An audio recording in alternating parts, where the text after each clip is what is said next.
Welcome to quiet British nights. And already, good night, and sweet dreams. Tonight, we take you to a quiet corner of coastal England, to a small village called Greyhaven. It is not the kind of place you find easily on a map, and yet, somehow, people seem to know it exists. Not through stories that are fully told, but through half-remembered details. A name mentioned once, a place described in passing, then never spoken of again, and perhaps that is what makes it feel so real. If you are here tonight, it is likely you are looking for something gentle, a slow moment, a quiet space to let your thoughts soften and drift away. You do not need to focus too hard on anything from this point on. In fact, you do not need to do much at all. Just listen. Because in Greyhaven, nights have a certain way of settling. The streets grow quieter than expected. The lights in the windows seem to hold a softer glow, and even the sea, far below the cliffs, feels as though it is speaking in whispers rather than waves. As you begin this story, imagine you are arriving there for the first time.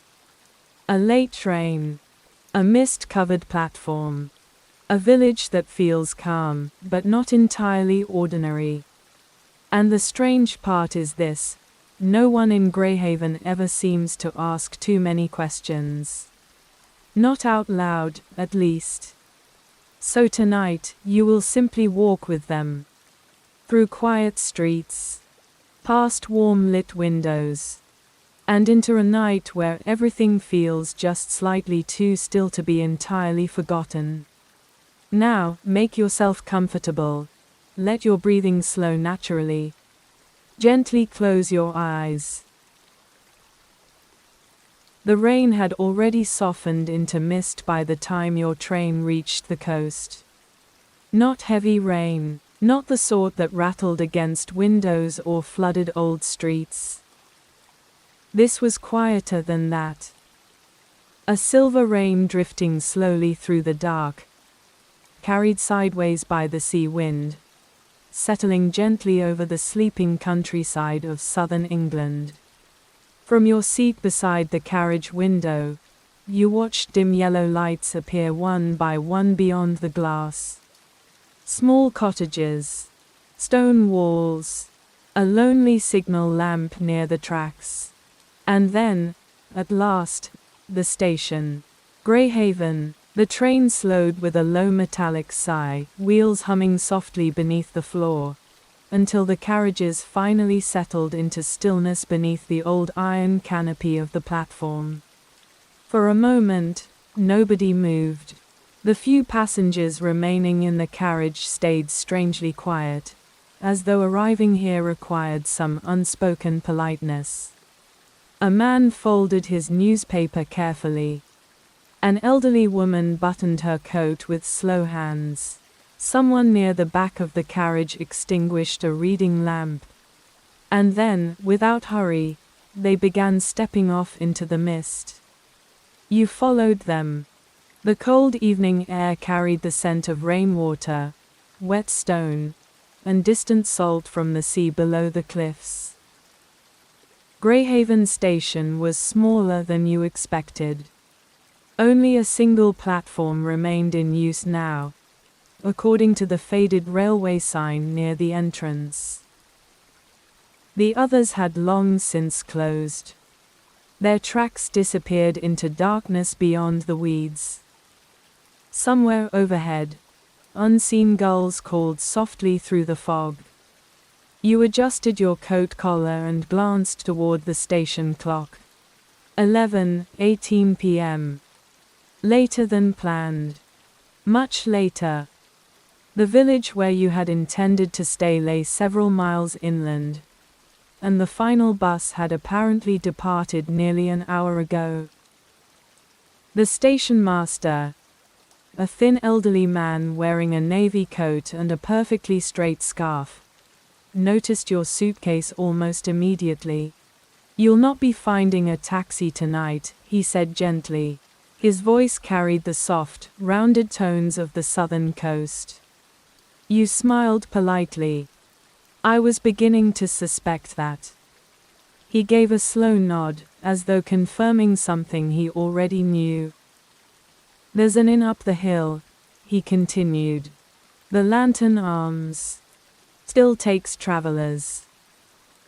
The phrasing lingered oddly in your mind.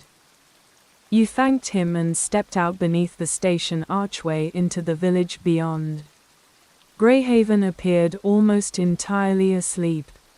The streets climbed gradually uphill from the sea, winding between rows of old stone cottages whose windows glowed softly behind linen curtains.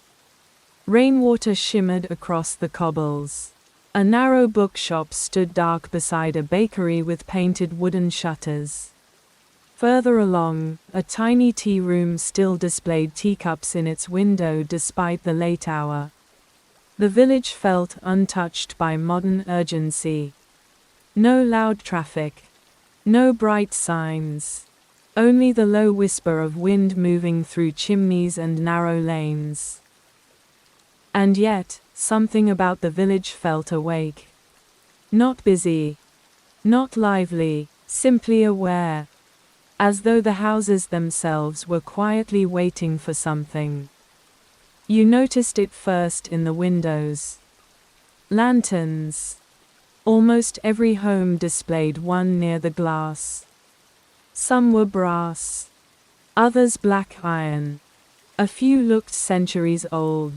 But each burned with the same soft amber light.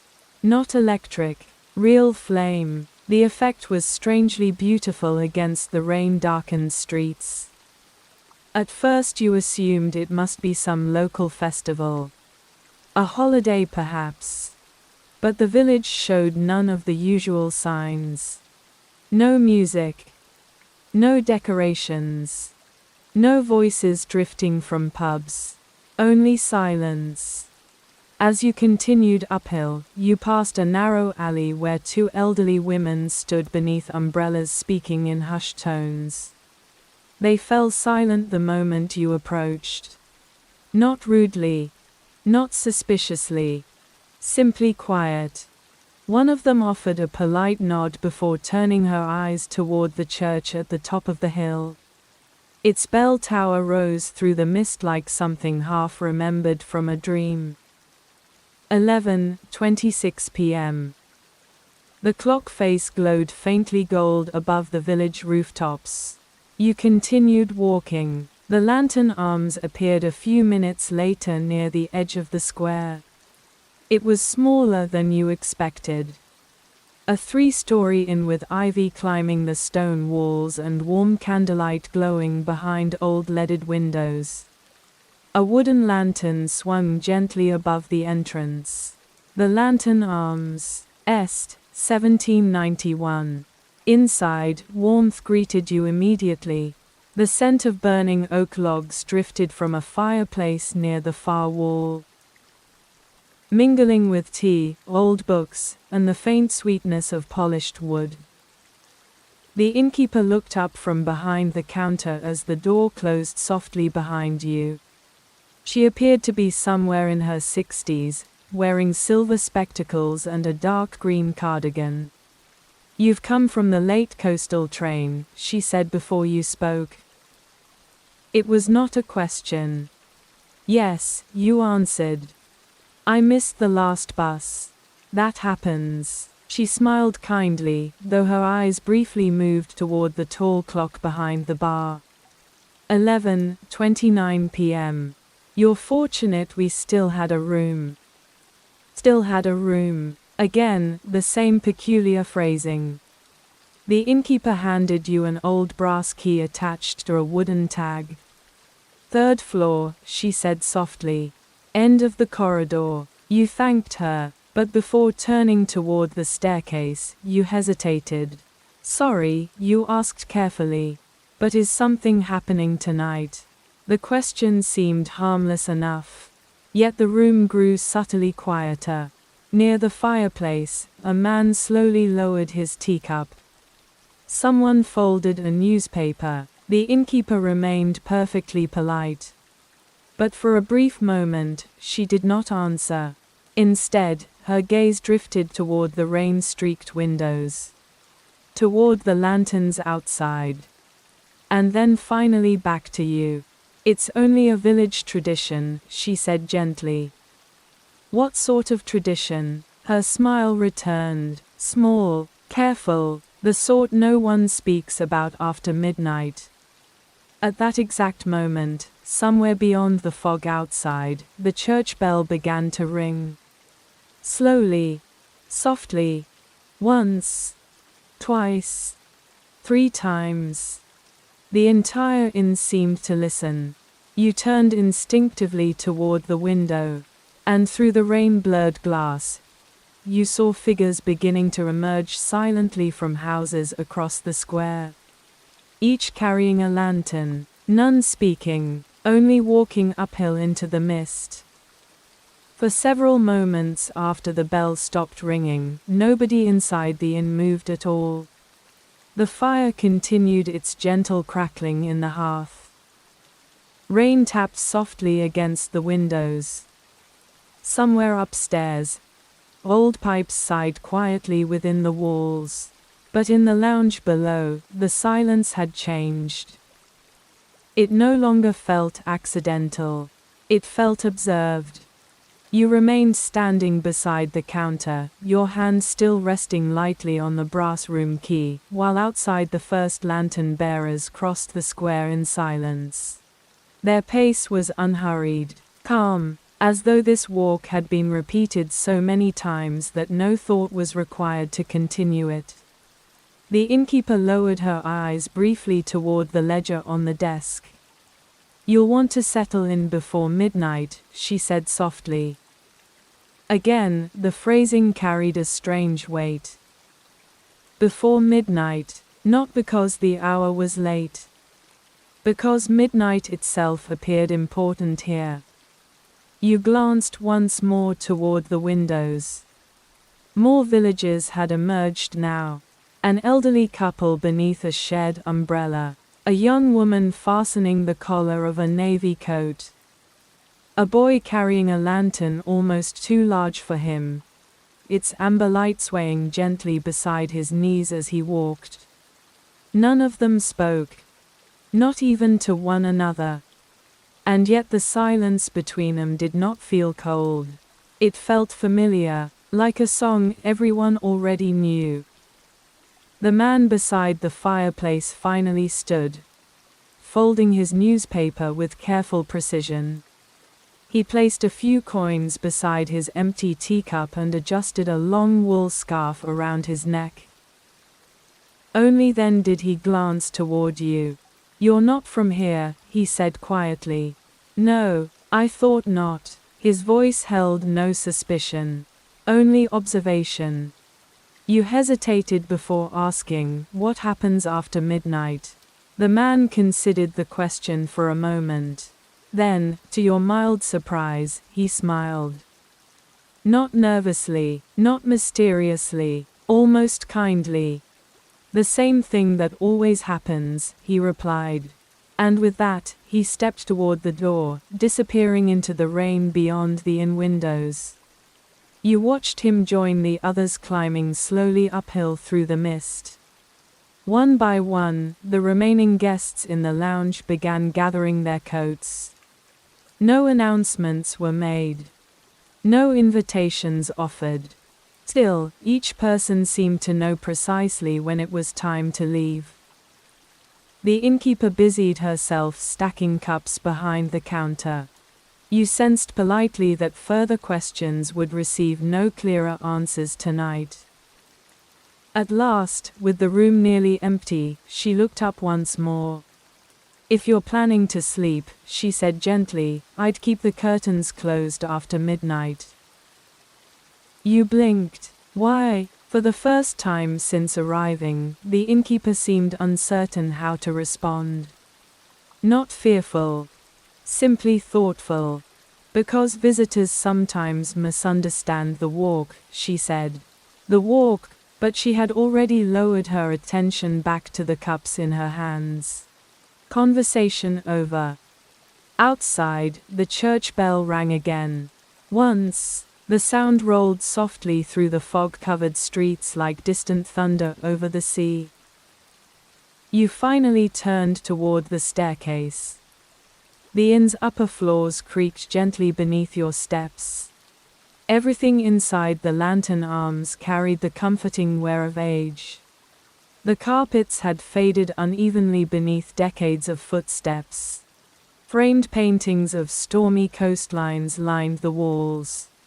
Small brass lamps glowed warmly in alcoves along the corridor, casting soft golden pools across floral wallpaper. The third-floor hallway was silent when you reached it.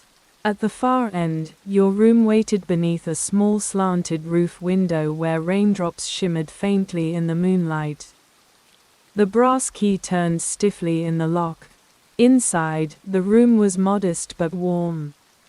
A neatly made bed stood beside a narrow fireplace where embers still glowed softly beneath fresh coal. There was an armchair near the window, a shelf of weathered novels, a porcelain wash basin, and beside the bed, resting atop the nightstand, stood a small oil lantern. Already lit, you closed the door quietly behind you. For a while, you simply listened.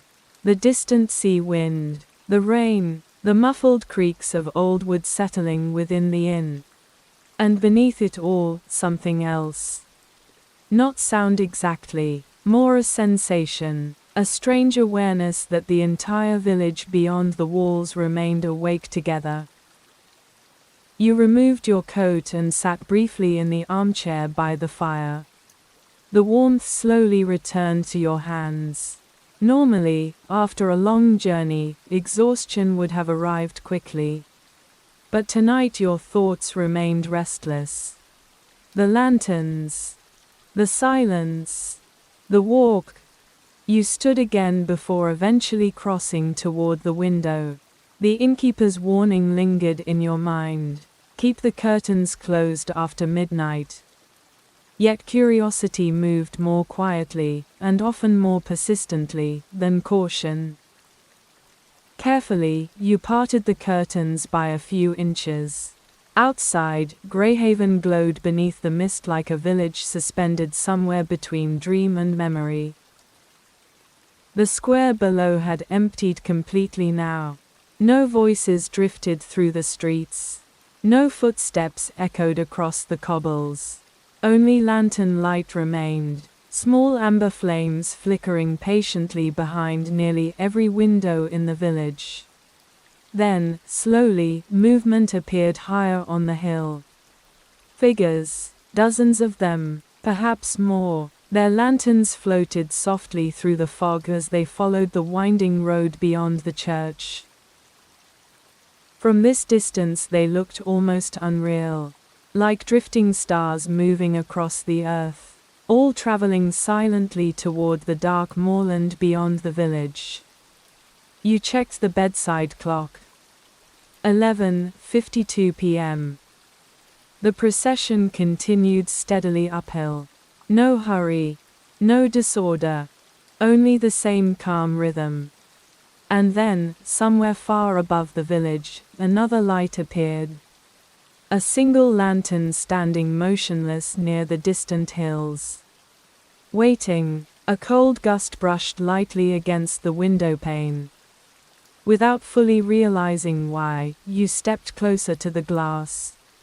The figures continued climbing, one after another disappearing gradually into the mist, until finally, only the last lantern remained visible near the church gates below. It belonged to a young woman wearing a long dark coat. She had not yet followed the others. Instead, she stood completely still beneath the rain, as though listening. Then slowly, she turned her head toward the inn, toward your window. Even at this distance, you felt certain she could see you standing there. Neither of you moved. The rain drifted quietly through the square between you. And then the church bell began striking midnight. The first strike of midnight rolled across Greyhaven with a deep and measured calm. Not loud, not sudden, the bell seemed older than the village itself, its sound moving slowly through the mist as though the night had all the time in the world to carry it. The young woman below the church gates did not look away from your window. For one strange moment, it felt as though the entire village had paused between breaths. The second bell sounded, then the third. The lantern beside her coat swayed softly in the wind. Amber light brushed across the rain-darkened stones around her feet. You should have stepped away from the window, closed the curtains, allowed the warmth of the room to pull you towards sleep. That would have been the sensible thing.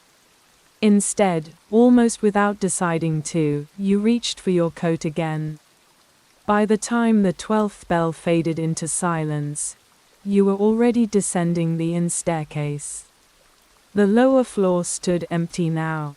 Only the fire remained awake in the lounge, glowing quietly behind its iron grate. The innkeeper was nowhere to be seen.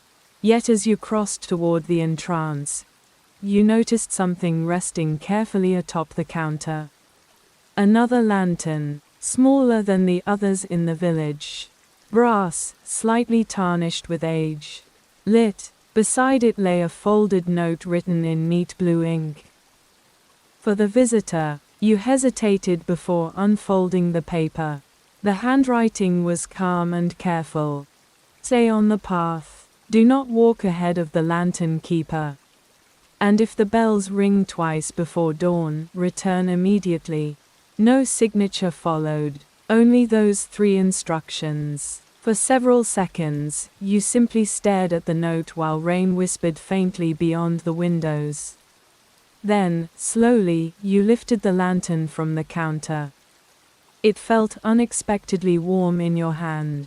Outside, the village air carried the deep earthy scent of wet grass and sea mist. The square had emptied entirely. Only distant lantern lights remained visible beyond the church hill. You pulled your coat tighter against the wind and began walking uphill through the sleeping streets.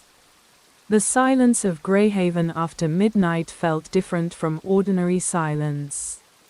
Ordinary silence belongs to emptiness. This silence belonged to listening.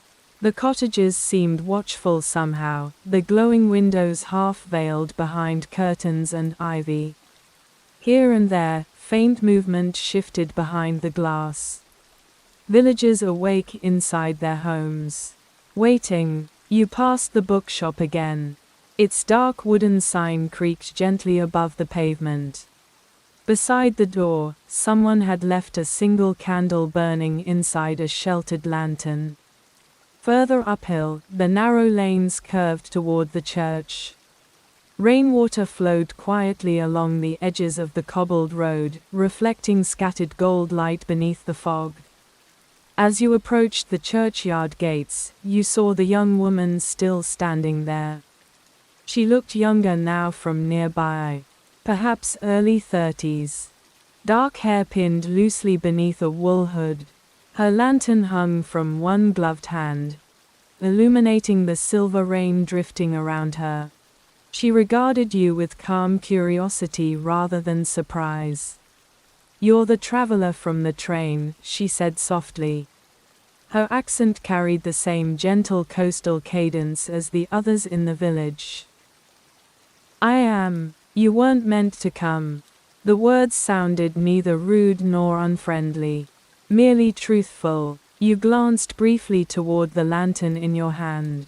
"The innkeeper left this for me." A faint smile touched her expression. "Mrs. Breyer does enjoy bending old rules." You looked uphill beyond the church. The remaining lanterns had already moved far ahead onto the moor path, glowing dimly through the fog like distant embers. "What is this walk?" you asked quietly. For a moment, she said nothing.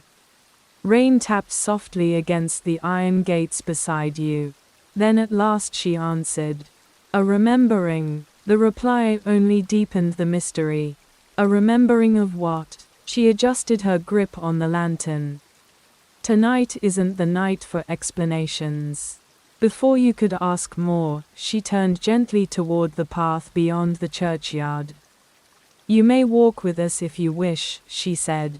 But there are customs. You remembered the note immediately. Stay on the path. Do not walk ahead of the lantern keeper. If I break them, her eyes lifted toward the fog-covered hills. Nothing terrible, she replied after a pause. But the village dislikes disorder. There was something quietly amusing in the way she said it. Not threatening, almost affectionate. As though Greyhaven itself were an elderly relative with particular habits. You followed her through the churchyard gates. The old church stood silent beside you, its stone walls darkened by centuries of rain and sea wind. Gravestones leaned gently beneath blankets of moss. The lantern light transformed every surface into soft golden shadow. Ahead, the path narrowed as it left the village behind. Beyond waited the moor. You had seen moorland before in photographs and novels. But never at night, and never like this. The landscape unfolded slowly beneath drifting fog, wide and open beneath the hidden sky. Low grasses moved gently in the wind. Ancient stone walls crossed the hills like forgotten borders. Far in the distance, somewhere beyond the darkness, the sea murmured against the cliffs below. The procession of villages continued quietly along the winding trail ahead. No one spoke. No one hurried. The only sounds were footsteps, rain, and the occasional soft clink of lantern glass. The rhythm became strangely hypnotic after a while. Step, lantern sway. Rain. Wind. Step again. Your breathing slowed naturally to match the movement of the walk. The young woman remained slightly ahead of you on the path. You noticed that the others gave her subtle space without seeming aware of doing so. As though her position carried quiet importance. The lantern keeper, you said softly, remembering the note. She glanced back briefly. So Mrs. Breyer warned you properly after all. You're the lantern keeper. Tonight. Does it change? Every year. The fog thickened briefly around the path. For several moments the lanterns ahead nearly vanished completely, reduced to floating points of amber in the white-gray mist. Then the wind shifted again. And slowly, far above the hills ahead, another light emerged through the darkness. Brighter than the others, perfectly still. You recognized it immediately. The path narrowed further as the village disappeared behind the mist. Before long, Greyhaven itself became little more than a scattered glow far below the hills, its lantern-lit windows fading gently into the silver darkness near the sea. Ahead, the procession continued at the same calm pace. No voices, no commands, only the soft rhythm of many footsteps crossing ancient ground together.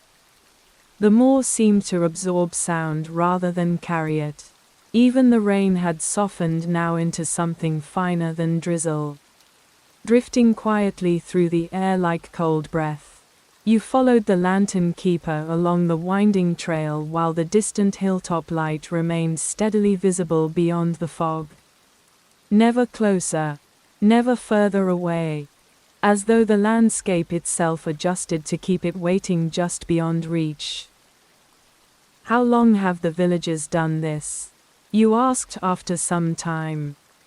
The lantern keeper stepped carefully over a patch of rain-slick stones before answering. Longer than anyone remembers properly. Her lantern swung gently beside her coat, casting warm arcs of light across the wet path. When I was small, my grandmother told me the walk was already old when her grandmother was a child. You still don't know why. We know enough. The answer arrived softly, without secrecy. Just certainty. Around you, the moorland stretched wide beneath the hidden sky. Tall grasses bent and whispered beneath the wind. Small streams crossed beneath narrow stone footbridges worn smooth by centuries of weather. Occasionally the path passed lonely hawthorn trees standing crooked against the hills, the dark branches trembling faintly in the mist. Everything here felt ancient in a quiet, patient way. Not dramatic, not ruined, simply enduring. The sort of landscape where old habits survived because no one had ever asked him to leave. Far ahead, one of the villagers lifted a lantern slightly higher while navigating a steeper incline. For a brief moment the amber light. The question surprised you. I'm not sure. That's sensible. A faint smile touched her voice. Visitors usually decide too quickly whether Greyhaven is frightening. And is it? She considered the thought for several steps. No, she said at last. But it is old. The wind shifted direction again, carrying the distant scent of seawater across the hills. Somewhere unseen in the darkness below, waves rolled slowly against the cliffs. You realized then how completely separated this place felt from the modern world. No engines, no electric hum, no distant city glow. Only rain, stone, lanterns, and the steady breathing rhythm of the walkers around you. It felt less like traveling through space and more like traveling through time. Eventually the path curved beside a low stone wall covered in silver moss. Beyond it stood the remains of an abandoned farmhouse. Its roof had long since collapsed inward, leaving only dark skeletal beams exposed to the weather. One lantern burned softly inside the ruined doorway. You slowed slightly. Someone lives there. No, then why the lantern? The lantern keeper glanced briefly toward the ruin. We always leave one. For whom? She pulled her coat more tightly against the wind. For those who walked before us. Again, the answer carried no theatrical mystery, only quiet tradition. You noticed that none of the villagers looked directly toward the farmhouse as they passed. Each simply continued walking in respectful silence. A few minutes later, the procession reached a small rise overlooking the sea. The fog thinned there just enough to reveal dark cliffs descending sharply into black water below. Moonlight shimmered faintly beneath the clouds, turning the distant waves pale silver. Several walkers paused briefly near the edge. Not to speak, not even fully to stop, only to look outward for a few silent seconds before continuing onward. The lantern keeper did the same. You joined her at the cliff path. The ocean stretched endlessly into darkness. For a moment, the only sound in the world seemed to be the slow breathing of the tide far below. Then, quietly, she spoke. My father disappeared here during the walk. You turned toward her, but her eyes remained on the sea. When I was 14, the words arrived so gently that at first they barely seemed real. What happened? No one knows exactly. Her lantern flickered softly in the wind. He stepped off the path before dawn. You remembered the note immediately. Stay on the path. The rain strengthened slightly again, whispering against your coat sleeves. Did they find him? The lantern keeper nodded once. 3 days later, sitting peacefully near the northern cliffs. Her calmness unsettled you more than grief would have. He wasn't hurt, she continued. He simply never spoke again. The two of you stood listening to the sea. Below the cliffs, waves folded endlessly into darkness. What did the village do? The same thing we always do.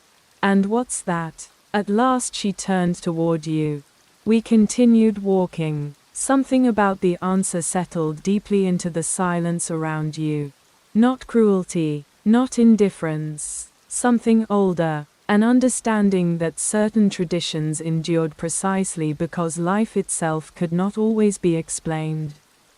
Ahead, the villagers had already continued onward across the hills. The distant hilltop lanterns still waited beyond the fog. Steady, patient, the lantern keeper adjusted the flame inside her lamp before stepping back toward the path. "We should keep moving," she said softly. "You don't want to fall behind before the second bell." A faint unease stirred in your chest. "You mentioned bells earlier." She nodded. "The first bell begins the walk. And the second." For the first time that night, hesitation entered her expression. The wind moved gently through the grasses around you. Then she answered quietly, "The second bell means someone has been remembered." The path climbed steadily after the cliffs. Behind you, the sea faded once more into mist and darkness until only its distant murmur remained beneath the wind. Ahead, the lanterns continued moving through the moor in long silent lines. From a distance, they no longer looked like villages at all. They resembled wandering stars crossing the hills. The lantern keeper walked beside you now rather than ahead. Her pace remained calm and measured, perfectly matched to the rhythm of the procession. No one appeared tired. No one complained about the cold rain or the steepening ground beneath their feet. The walk felt less like a journey and more like a ritual the body remembered on its own. "How far is the hill?" you asked quietly. She glanced toward the distant light still waiting beyond the fog. "Not far," but the answer sounded like the sort people give when distance is no longer measured in miles. The moorland widened again around the path. Low stone markers appeared occasionally beside the trail, each worn smooth by weather and age. Some leaned sideways into the grass. Others had nearly vanished beneath moss. You noticed faint carvings on a few as your lantern passed near them. Names, dates, some so old they could barely be read. You mark the path with memorial stones. The lantern keeper nodded. "Every generation adds a few." You slowed briefly beside one marker half buried in earth. The inscription had faded almost entirely except for a single line near the bottom. Still walking, a strange chill moved quietly through you. Not fear exactly, something softer, the unsettling feeling that Greyhaven's traditions reached far deeper into the past than you had first imagined. The procession continued upward. The rain eased again. Above the hills, the clouds thinned enough to reveal a faint pale moon drifting behind the mist. Its light spread silver across the moor grasses, blending with the warm amber glow of the lanterns until the entire landscape seemed suspended between two different worlds. Somewhere ahead, an owl called softly through the darkness. The sound echoed briefly across the hills before disappearing again into silence. Then, without warning, the villagers stopped. Not suddenly, not sharply. The movement simply slowed and faded until the entire procession stood motionless along the path. Dozens of lanterns glowed quietly in the fog. No one spoke. You looked instinctively toward the lantern keeper. She had lowered her eyes slightly. Listening, at first you heard only the wind. Then slowly, from somewhere impossibly distant across the moor, a bell began to ring. One deep note, long and low, the sound traveled through the fog with strange clarity. You felt it more than heard it. The lantern keeper remained still beside you. Around the procession, every lantern flame seemed to tremble faintly at once. The second bell, another slow strike followed. Then silence returned. The villagers bowed their heads. Not dramatically, only briefly. A simple gesture repeated with quiet familiarity. You waited for explanation. None came. After several moments, the lantern keeper finally lifted her eyes toward the distant hills again. We should continue, she said softly. You fell back into step beside her as the procession resumed. The path now curved toward a region of taller grasses where the fog gathered more thickly between the hills. For a while, neither of you spoke. The bell's sound still lingered faintly in your thoughts. Finally, you asked the question carefully. Someone was remembered. Yes. Who decides that? No one decides. The answer only deepened the mystery. How can the village know? The lantern keeper adjusted the lantern flame slightly lower. Greyhaven remembers its own. The words settled strangely into the darkness around you. Not superstition exactly, not belief either. She spoke the way one might speak about tides or weather. Simple facts accepted over generations. You glanced toward the other villages. None appeared disturbed by the bell. No fear, no urgency, only the same calm movement forward through the mist. As though the second bell belonged naturally to the night. How often does it happen? Less now than before. Before what? She thought for a moment. Before people stopped listening carefully. Ahead, the fog shifted briefly apart. For the first time since leaving the village, you saw the hilltop clearly. It rose gently beyond the moor, crowned by a ring of ancient standing stones silhouetted against the pale sky. And at the center of them burned the waiting lantern, brighter than all the others, perfectly still despite the wind. Something about the sight made the entire procession seem suddenly smaller beneath the hills. Older too. You realized then that every path across the moor appeared to lead naturally toward that distant circle of stones. As though the land itself had been shaped around it long ago. What is that place? You whispered. The lantern keeper looked toward the hill. We call it the quiet place. That's all. That's enough. The procession continued onward. As the hill slowly drew nearer, you began noticing small objects hanging from the branches of scattered trees beside the path. Tiny bells, dozens of them, some silver, some brass, some so weathered they had turned green with age. The wind moved gently through them, producing the faintest soft chiming across the moor. Not random, not musical exactly. More like distant memory drifting through the fog. You reached toward one as you passed. Immediately, the lantern keeper's voice stopped you. Don't touch the bells. Her tone remained gentle, but firm. You lowered your hand. Why? For several seconds, only the sound of footsteps filled the path between you. Then she answered quietly, because they remember too. The wind rose again across the hills. Hundreds of tiny bells whispered softly through the darkness around the procession. And somewhere far ahead near the standing stones, a figure appeared beside the great lantern waiting at the center of the hill. The figure beside the great lantern did not move. Even from this distance, you could sense an unusual stillness about them, not the stillness of sleep or waiting, but something deeper. The stillness of belonging completely to a place. The villagers continued toward the hill without hesitation. No one seemed surprised to see the figure standing there among the stones. The lantern keeper lowered her own lantern slightly as the procession approached the final rise. You should speak softly from here, she said. Instinctively, your voice dropped to little more than breath. Who is that? We call him the Watcher. Does he live here? No one knows. The answer might once have sounded unsettling.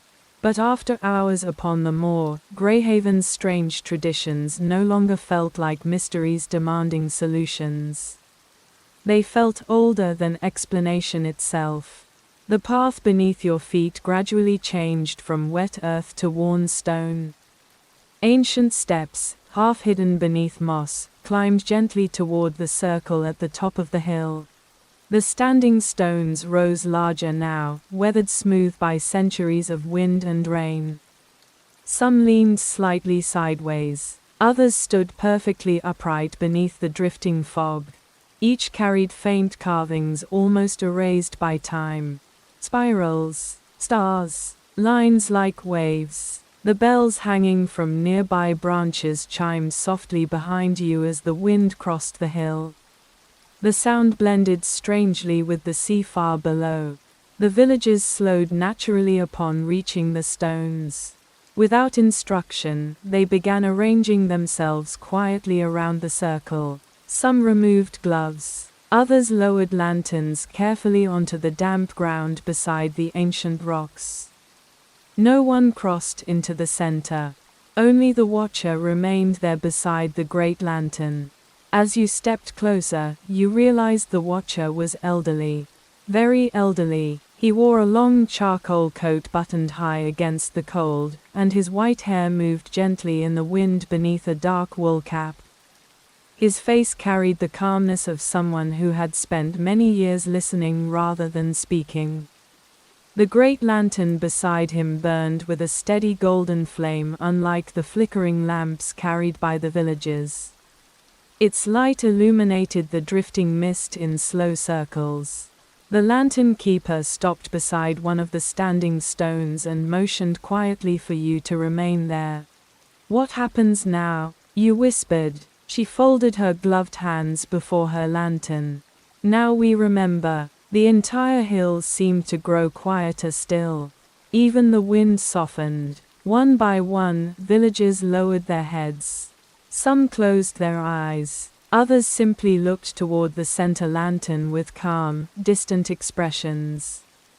No prayers were spoken. No ceremony announced. Only silence. Long, gentle, unbroken silence. At first, your thoughts wandered naturally. The cold air, the wet grass beneath your shoes, the strange beauty of the lanterns glowing among ancient stones. But slowly, as the silence continued, the atmosphere of the hill began changing around you. Not physically, emotionally, the quiet here felt layered somehow. As though every previous walk still lingered faintly within the stones and fog. You thought suddenly of all the generations who must have climbed this hill before tonight. Fishermen, children, widows, travelers caught in the rain. People long forgotten elsewhere, yet remembered here. The lantern keeper's voice came softly beside you. Greyhaven believes forgetting is the saddest thing that can happen to a person. You kept your eyes on the great lantern. And this prevents it. No, her answer surprised you. Then why continue the walk?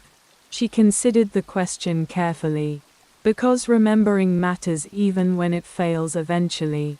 The watcher finally moved. Very slowly, he stepped toward the great lantern and adjusted the flame within its glass chamber.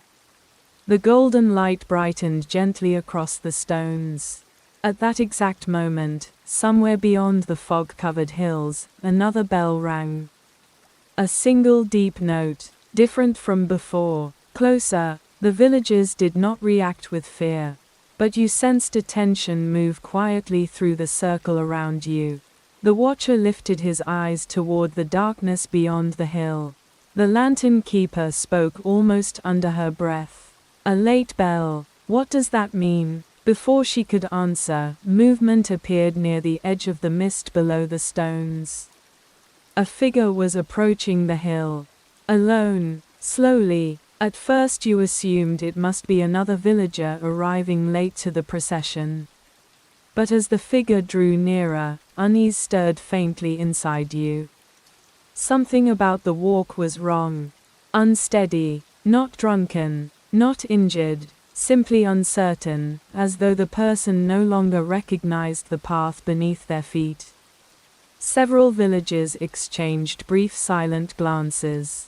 The bells hanging from the nearby trees began chiming softly in the strengthening wind. The watcher remained perfectly still beside the great lantern.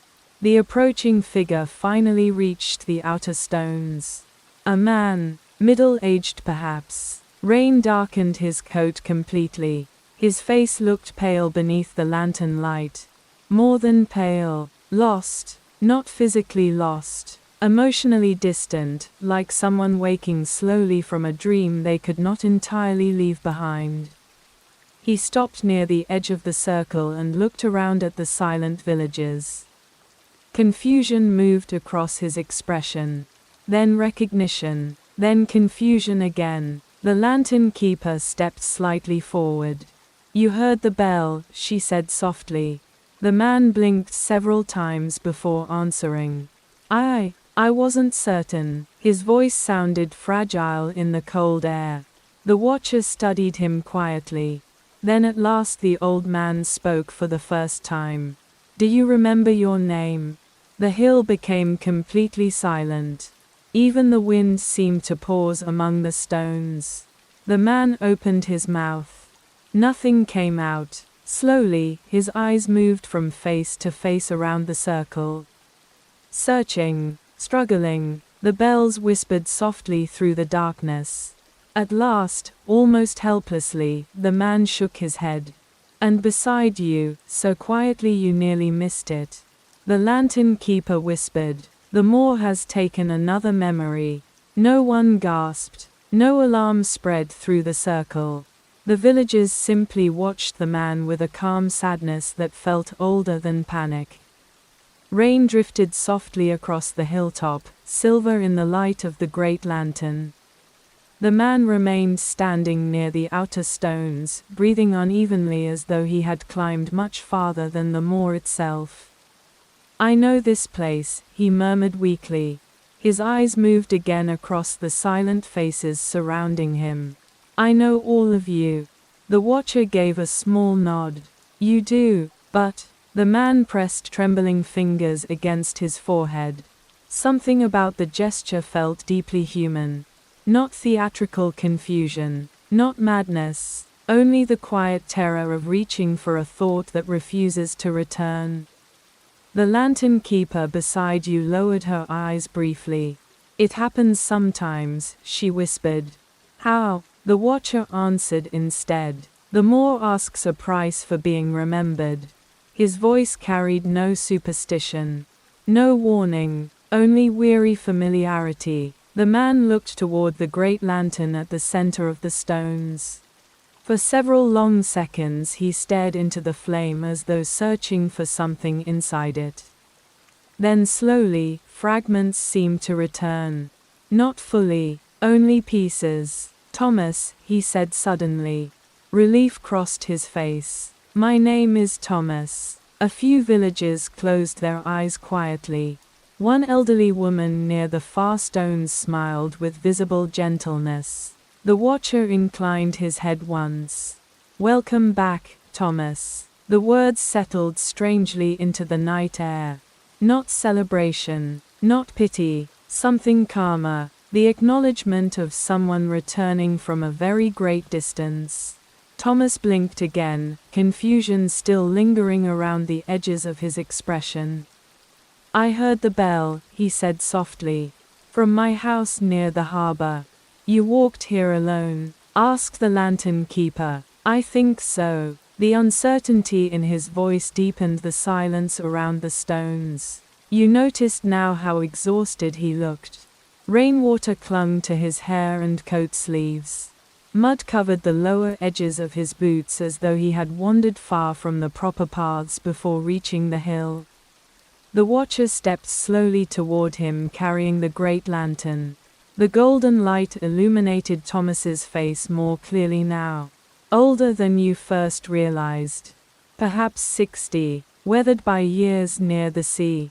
Do you remember what was taken?" The watcher asked gently. Thomas stood very still. The bells whispered faintly through the trees surrounding the hill. At last he answered, "My wife." The lantern keeper inhaled softly beside you. Thomas lowered his eyes. "I remember her face," he continued quietly. "But not her voice." No one interrupted him. The grief inside those words required no response. The watcher lifted the lantern slightly higher. "And her name?" Thomas closed his eyes. For a moment it seemed the answer might return immediately. Then his expression faltered. The silence stretched. Longer, longer still. Finally, with visible pain, he shook his head. The watcher lowered the lantern again. Not disappointed, only solemn. The moor keeps what is left unattended, he said. The sentence settled deeply into the cold air around the stones. Nearby, one of the villagers quietly removed a scarf from her shoulders and draped it gently around Thomas's coat. Another offered him a lantern. The gestures felt practiced, not rehearsed exactly, simply familiar, as though Greyhaven had cared for the lost before. Many times, you turned quietly toward the lantern keeper. Why would anyone continue this tradition if this can happen? Her gaze remained fixed on the great lantern. Because forgetting happens everywhere, she replied softly. At least here, people notice when it begins. The answer lingered heavily in your thoughts. Beyond the hill, the fog shifted briefly apart. Far below, the distant village lights glimmered near the sea like scattered embers in darkness. The watcher guided Thomas gently toward one of the standing stones near the center of the circle. Carved names covered its surface from top to bottom. Hundreds of them, perhaps more, some fresh enough to read clearly. Others worn nearly smooth by weather and time. Thomas touched the stone carefully with trembling fingers. My mother brought me here once, he whispered suddenly. A faint smile crossed his tired face. When I was small, you remembered the path, the watcher said. Thomas nodded slowly. Even after everything else, the watcher looked toward the villages surrounding the circle. That is why we walk. No one spoke after that. The rain softened further until only mist remained drifting over the hill. Several villagers quietly began lighting additional candles near the stones. Small points of gold appeared one by one among the moss and ancient carvings. The atmosphere changed gently around the circle. Less tense now, more reflective, like the final quiet hour after a long conversation. The lantern keeper sat carefully upon one of the lower stones near the edge of the hill. For the first time all night, she appeared tired. You sat beside her. Below the cliffs, unseen waves continued their endless movement through darkness. After a while, she spoke quietly. When my father returned from the moor, he remembered all our names. You listened, but nothing attached to them anymore. The wind moved softly through the grasses around the stones. He recognized me, she continued. But he no longer remembered teaching me to fish, or carrying me on his shoulders when I was small, or my mother singing near the harbor. Her voice remained calm, but beneath it lay an old grief worn smooth by years. He remembered facts, she said. Not feelings. Somewhere behind you, Thomas sat quietly beside the great lantern while villagers spoke softly to him one at a time. Offering names. Memories, fragments to hold onto. And did it help? You asked. The lantern keeper watched the distant sea fog drifting below the cliffs. For a while, the bells hanging from the nearby trees chimed gently again. Not warning now, almost comforting. Then, from somewhere deep within the moor beyond the hill, another sound emerged faintly through the darkness. Footsteps. Far away. More than one. The lantern keeper slowly lifted her head. Around the circle, several villagers became still once more. The watcher turned toward the fog beyond the standing stones. Listening, and very quietly, almost to himself, he said, "They're walking early tonight." The footsteps came slowly at first, so faint they might almost have been mistaken for rain moving across distant grass. But gradually the sound grew clearer, measured, steady, several people walking together somewhere beyond the fog below the hill. The villagers around the standing stones remained silent. No fear moved through the circle. Only attention. The watcher lifted the great lantern slightly higher, its golden light pushing softly outward into the mist.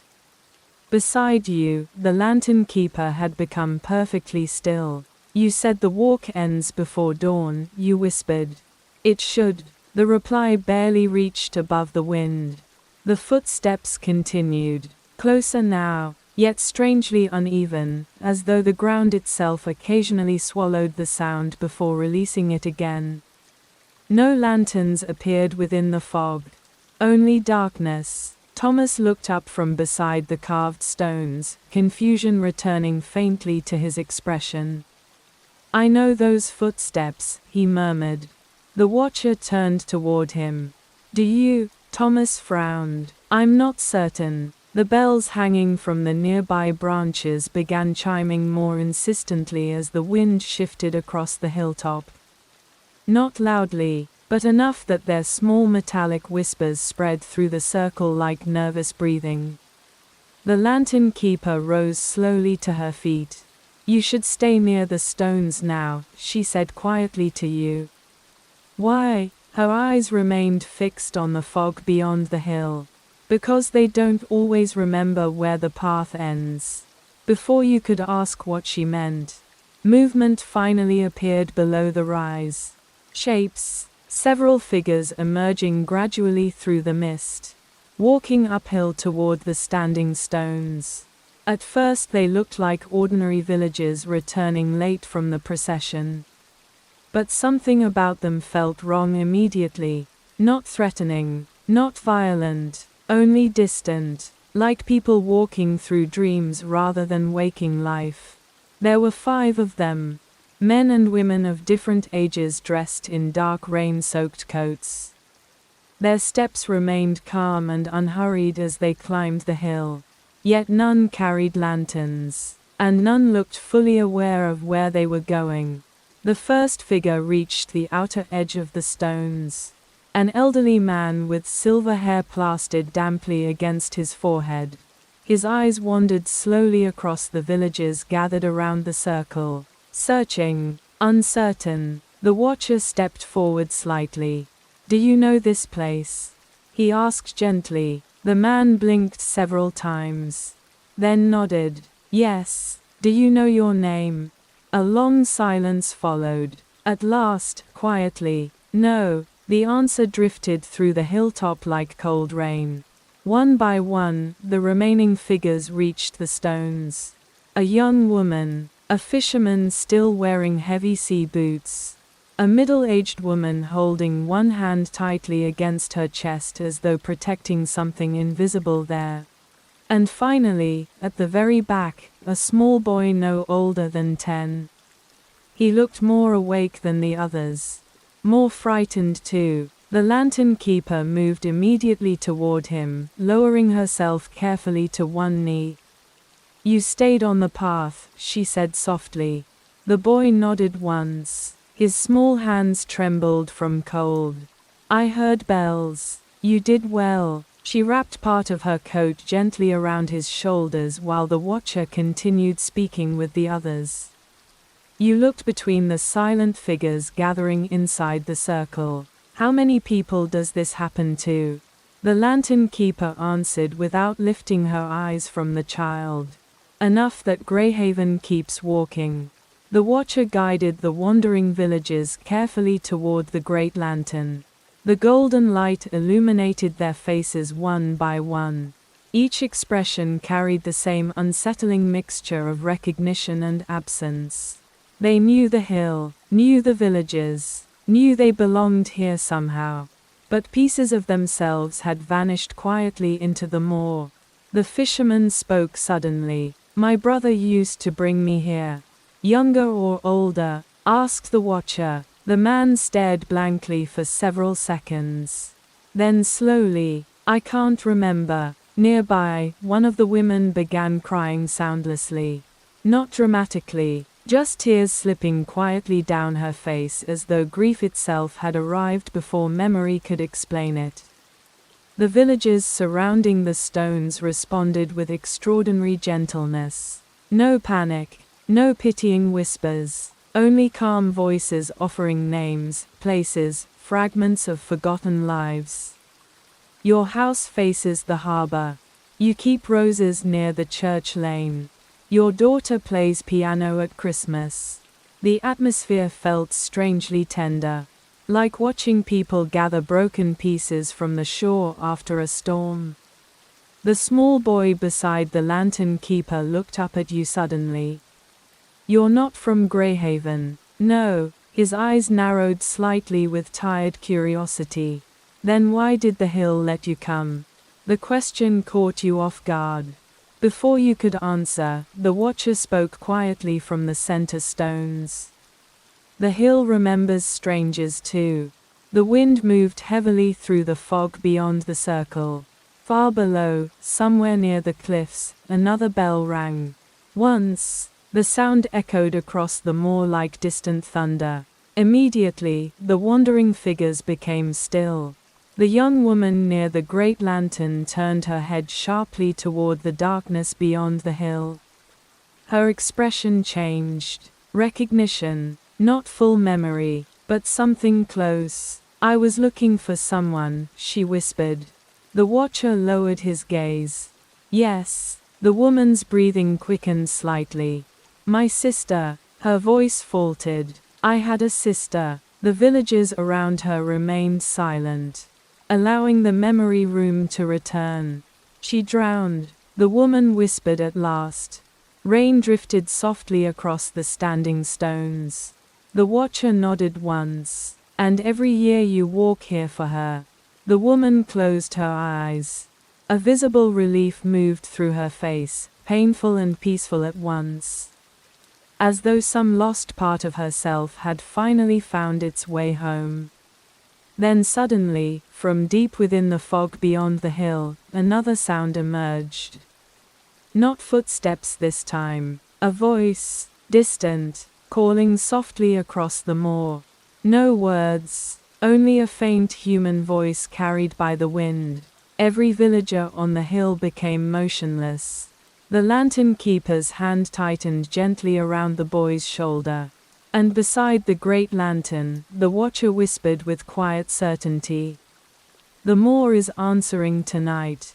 The voice came again, closer this time, not loud, not clear, but unmistakably human. It drifted through the fog like something searching for its own shape. The villagers around the standing stones did not move, yet the atmosphere of the hill had changed completely. The earlier calm remained, but now it carried tension underneath it, like a held breath that had lasted too long. The lantern keeper stood slowly, placing herself between the boy and the outer edge of the circle. The watcher did not look away from the fog. Neither did the great lantern. Its flame burned steadily, but the light seemed to stretch further now, as though trying to reach something hidden beyond the mist. Another voice followed, then another, not words yet, only fragments of sound carried on the wind. A name half-formed, a laugh cut short, a tone of familiarity that no one could fully place. Thomas, still sitting near one of the carved stones, lifted his head sharply. His expression changed, confusion first, then discomfort, then something deeper. I know that voice, he said suddenly. The lantern keeper turned toward him. Whose voice? Thomas pressed his fingers against his temples again, as if trying to anchor the thought. I don't remember the name, but I know it. The watcher finally moved. Slowly, he stepped away from the great lantern and approached the outer ring of stones. His voice remained calm, but carried further now across the hill. Do not answer it. The wind shifted violently for a moment, passing through the bells hanging in the trees. Their chiming rose all at once into a chaotic shimmer of sound. Then, silence again. The voices from the mist paused. As if listening back, the boy beside the lantern keeper clutched her coat tightly. What is it? He whispered. She hesitated, then answered softly. something that forgets it has already been remembered. You felt a chill move through you that had nothing to do with the cold air. The fog below the hill thickened again, rolling upward in slow waves across the grass. Shapes began to form within it. Not walking now, standing, waiting, dozens of faint silhouettes scattered across the lower slope, as though the moor itself had gathered memory into physical form. But none of them were fully complete. Some appeared half-formed, like outlines of people drawn in mist. Others flickered in and out of visibility, unstable, as though struggling to remain in this place. The watcher raised the great lantern higher. Its light pushed outward across the fog, revealing more of the figures below. And for the first time, you understood what you were seeing.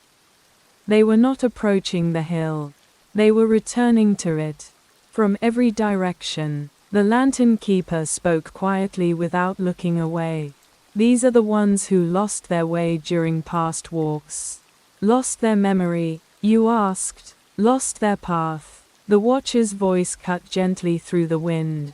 They heard the bells and followed them, but did not return to the stones. A long silence followed. Even the moor seemed to pause. Then one of the shapes in the fog stepped forward. A man, barely visible, but slowly becoming clearer as he climbed. He stopped just below the circle of stones. His face was unfamiliar, yet something about him made the villagers around you shift slightly. Recognition without certainty. The man looked up toward the lantern. "I found it," he said quietly. His voice trembled. "I found the bell." The watcher stepped forward. "What did it tell you?" The man frowned, struggling. "I followed it. I followed it for so long." His breath shook. "But I never reached the hill." A soft murmur moved through the villagers. Not fear, not surprise, something closer to sorrow. The lantern keeper lowered her voice. "How long were you lost?" The man looked confused by the question. "I don't know." He glanced down at his hands, as if seeing them for the first time. I think I forgot how long time was." A faint sadness moved across the watcher's face. He turned slightly toward the great lantern, then spoke one sentence. "Then you are still part of the walk." The man blinked. "I am." The watcher nodded once. Greyhaven does not abandon those who reach the hill, even if they arrive late. Slowly, the fog around the man began to shift, as if responding to the words. The outlines of other lost figures in the mist flickered gently. Closer now, more defined. The lantern keeper looked at you briefly. "This is why the second bell matters," she said. "You said it means someone is remembered." She nodded. "And sometimes," she added quietly, "it means someone is found." The wind softened again. The voices in the fog faded into distant echoes. The wandering figures began moving toward the circle once more, one by one, as if drawn gently back into place. But not all of them were complete. Some remained half-shadowed, unfinished. The watcher returned to the center and lowered the great lantern slightly. Its golden light steadied again, grounding the entire hill in calm. The boy exhaled slowly beside the lantern keeper. "It's stopping," he whispered. She nodded. Yes. For the first time since the voices began, the moor quieted completely. Even the bells fell still. But as the last echoes of sound disappeared into the fog, you noticed something unsettling. Far beyond the circle of stones, near the edge of the hill where the path descended into darkness, a single lantern appeared. Not golden like the others. Not steady, but faintly flickering, and moving upward, against the flow of the procession. The lantern at the edge of the hill did not belong to any of the villagers. You could tell immediately, its light was wrong, not in color, but in rhythm. It flickered unevenly, as though the flame inside it could not decide whether it was burning forward or fading out. And unlike every other lantern on the moor tonight, it was moving in the opposite direction. Up the hill, against the flow of the walk.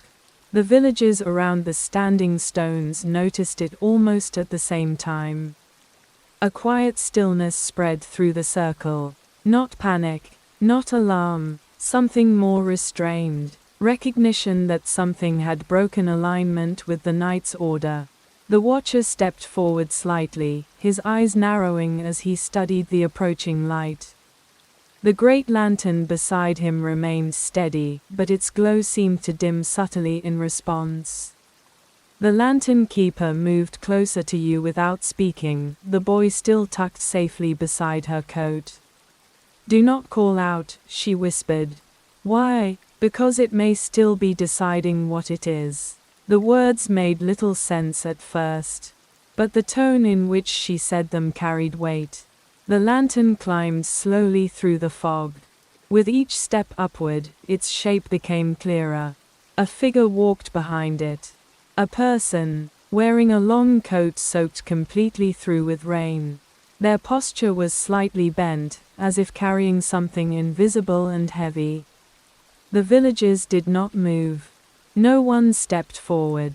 Even Thomas remained silent now, his earlier confusion replaced by wary focus. As the figure approached the outer stones, the lantern's light steadied briefly, then flickered again. The person stopped just beyond the circle. They did not look up immediately. Instead, they seemed to be listening. To the wind, to the bells that were no longer ringing, to something deeper in the ground beneath the hill. Then slowly, they lifted their head, and the lantern keeper inhaled sharply. You felt it before you understood it. Not fear, recognition. The watcher's voice was quiet. "You should not be here." The figure did not respond immediately. Their face was partially obscured by wet hair and shadow. But when they spoke, the voice carried through the circle like something familiar that had been misplaced. "I heard the second bell." A pause, then softer. "I came back." A murmur moved through the villagers.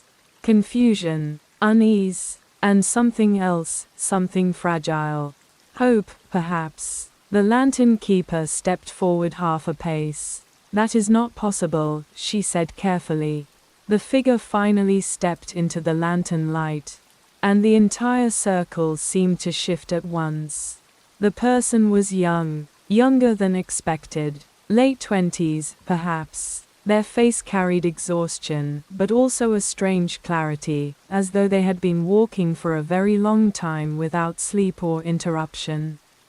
But it was not their appearance that unsettled the hill. It was what they were carrying. A second lantern, smaller, older, unlit. The watcher took one step forward. "Where did you find that?" The figure looked down at the lantern in their hands. "I didn't find it," they said quietly. "I brought it back." The wind moved suddenly across the hill, stirring the grass in a wide, slow wave. The lantern keeper's voice dropped lower. That lantern should not exist outside the circle. The figure looked up at her. "I think it always did." A long silence followed. Even the moor seemed uncertain how to respond. Then Thomas spoke quietly from near the stones. "I remember you." Everyone turned slightly toward him. The figure looked at Thomas. Slowly, carefully, a faint shift moved across their expression. "Do you?" they asked. Thomas frowned, struggling again with memory. "Yes, I think so." He stood up slowly, stepping closer. "You used to walk ahead of me." The figure remained still. "I did." Thomas nodded. "In the early walks." The lantern keeper looked between them, unsettled. "There are no records of a second lantern bearer," she said. The watcher did not speak yet. He was watching the unlit lantern, not the person holding it, as if it carried more importance than its carrier. The figure stepped closer to the circle's edge. I think I was meant to bring it back, they said. To where? The question came from you before you could stop it. The figure turned toward you for the first time. Their eyes were calm, not lost, not confused, just waiting. To where it stopped working, they said. The great lantern in the center of the stones flickered once. Very subtly, for the first time tonight. The watcher moved immediately. No, he said firmly. The word cut through the air like a boundary being drawn. The figure paused. The unlit lantern in their hands seemed to respond to the sound. A faint tremor passed through its metal frame. The lantern keeper stepped back slightly.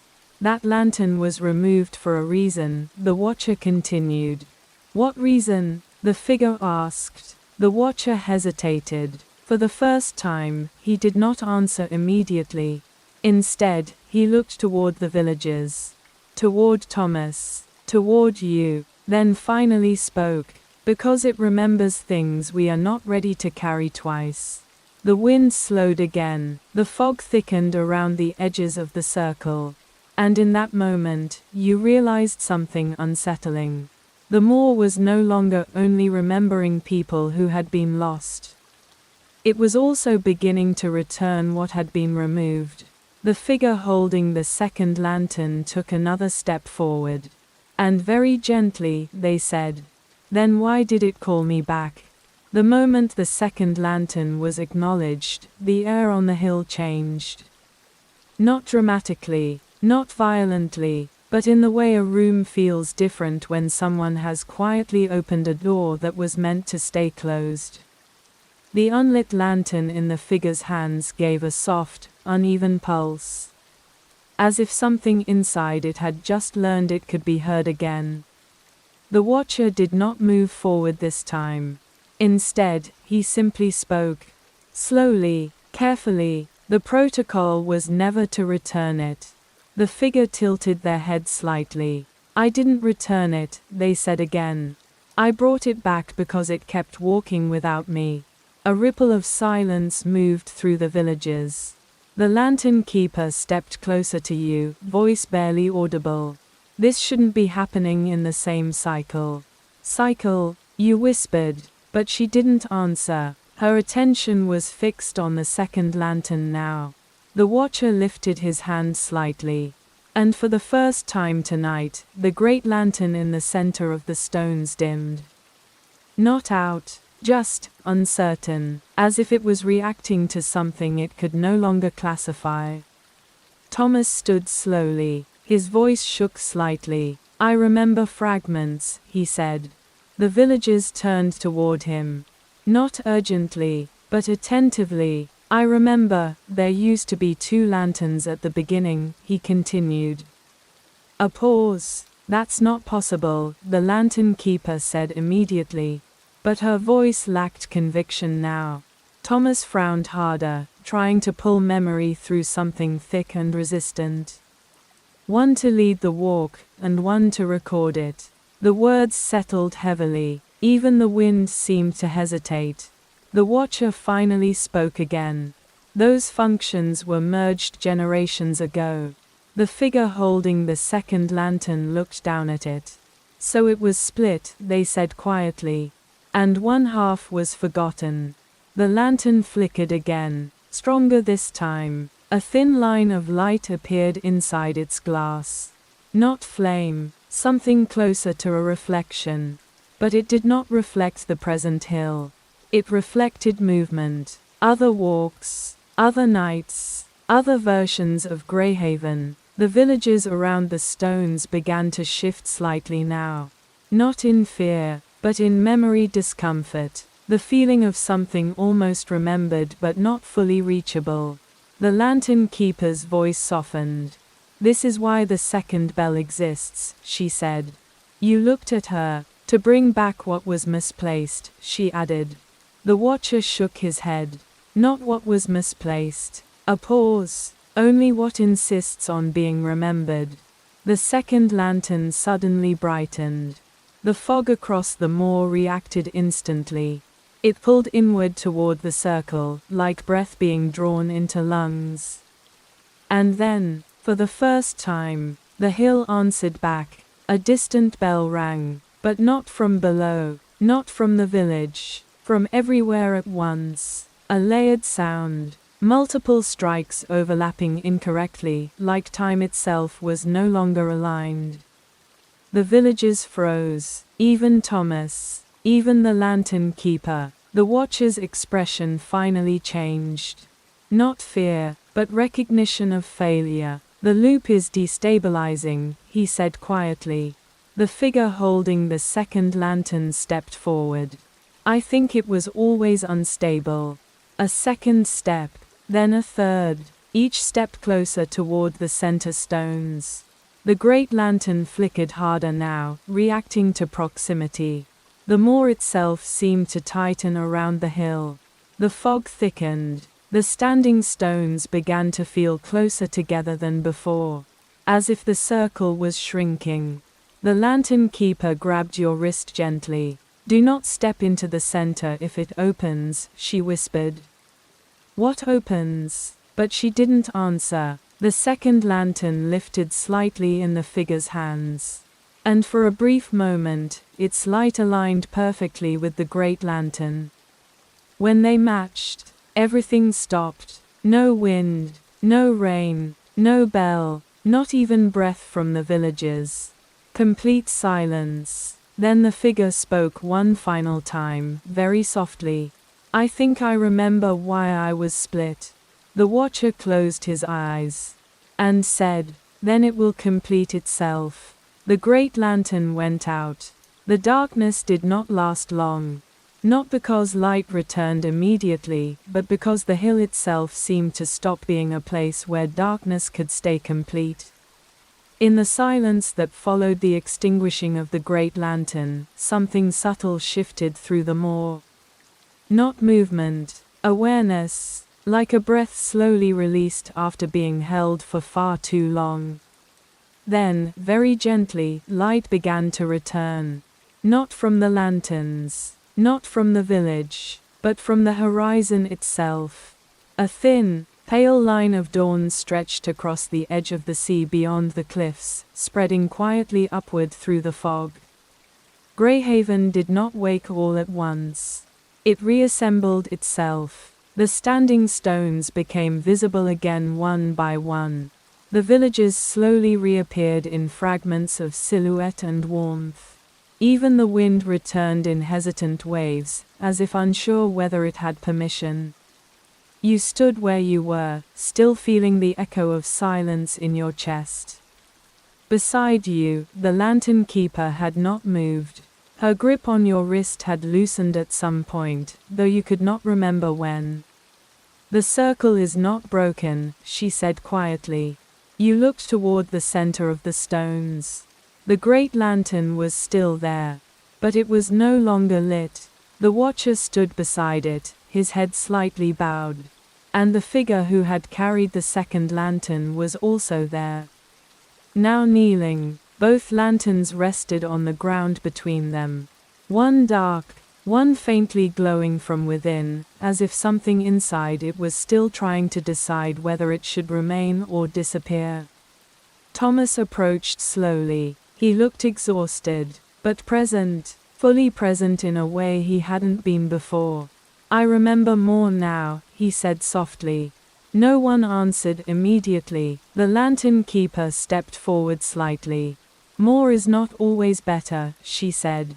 Thomas nodded. I know. A long silence followed, but it was different from before. Not the silence of absence. The silence of after. The watcher finally spoke.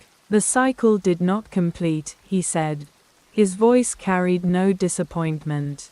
Only observation. It interrupted itself. The figure beside the second lantern lifted their head. I didn't mean to break it, they said. You didn't, the watcher replied. A pause. You only refused to forget again. The words settled into the air gently. Not as judgment, but as truth. The moor beyond the stones slowly returned to its natural shape. Fog thinning, grass settling, distant birds beginning to call over the cliffs as morning spread across the sea. Greyhaven below the hill was visible again now.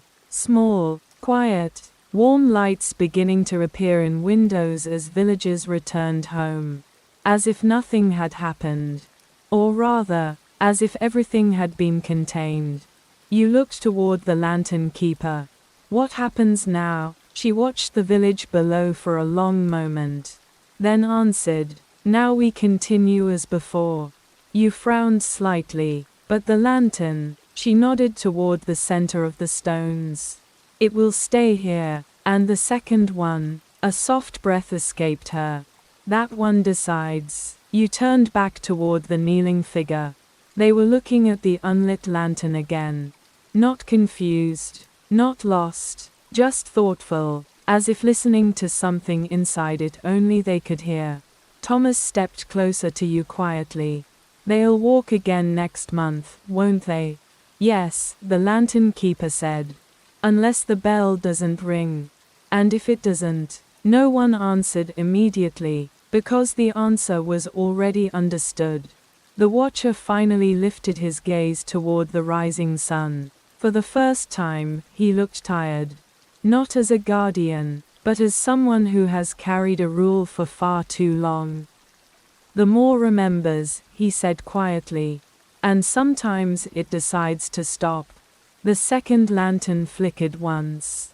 Very softly, almost like agreement. Then the figure stood. They did not take the lantern.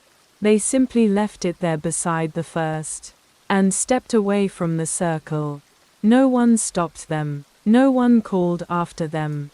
Because somehow, everyone understood that what had returned was not meant to be contained again. The lantern keeper finally released a slow breath. It's never happened like this before, she said. No, Thomas replied quietly. But it feels familiar anyway. That sentence lingered longer than the others. As if it belonged to the more than to him. Dawn fully arrived over Greyhaven. The fog lifted in long, soft pieces, revealing the village below in complete stillness. Smoke rising from chimneys, doors opening, simple life resuming itself. The standing stones cast long shadows across the hill. And in the center of them, 2 lanterns remained, one dark, one quietly glowing without flame. The watcher stepped back from the circle. For a moment, he looked directly at you. Not as a stranger, but as someone included. Then he spoke gently. You may leave when you wish.